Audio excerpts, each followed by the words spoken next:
c'est comment vous arrivez à motiver un jeune qui peut se dire bah les métiers du BTP, ça peut être des métiers un petit peu difficiles, des métiers contraignants. Comment vous arriveriez à motiver un jeune? C'est vrai que c'est des métiers qui peuvent être difficiles, on va pas se mentir. Moi, je préfère le dire à chaque fois pour pas que les jeunes se retrouvent et le premier hiver à se dire bah tiens, oui, au final, c'est pas si facile.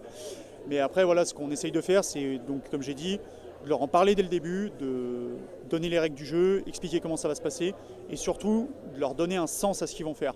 Voilà, expliquer pourquoi on fait ce travail. Faire un trou, c'est pas juste faire un trou. C'est faire un trou pour raccorder la maison en eau, c'est raccorder la maison en électricité, voilà, qu'ils comprennent l'intérêt global de ce qu'il fait et lui proposer une évolution, lui dire à peu près où est-ce qu'il peut être dans plusieurs années si tout se passe bien, comment on fait pour évoluer, comment on va l'accompagner là-dedans, lui donner une vision en fait. Du coup, aujourd'hui, on est sur le forum. Est-ce que vous êtes venu rechercher des types de profils particuliers? Est-ce que est-ce que vous accueillez des alternants? Est-ce que vous recrutez? Oui, effectivement, l'entreprise est très moteur sur le recrutement d'alternance. Chaque entreprise a environ entre 5 ou 10 alternants. Donc les alternants correspondent aujourd'hui à 15 à 20% de nos effectifs. Donc c'est vraiment une force chez nous. On essaye de développer les talents, de les monter en compétences, histoire d'avoir les futurs employés de demain.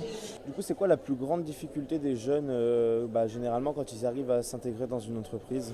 Pour avoir fait de l'alternance moi-même, il faut que l'entreprise soit prête à réellement accueillir des alternants, c'est-à-dire qu'elle ait un plan de formation pour l'alternant. Moi, ce que j'aime bien, c'est avant même le début de l'alternance, faire un point avec l'alternant, lui dire bah voilà ce qu'on va faire, le mois qui arrive, on va faire ça, dans 2 mois, dans 3 mois, dans 6 mois. Il faut que la personne puisse aussi se projeter. C'est très important de faire le point avant qu'elle commence pour savoir où est-ce qu'on l'attend techniquement aussi, qu'elle puisse se projeter dans l'entreprise.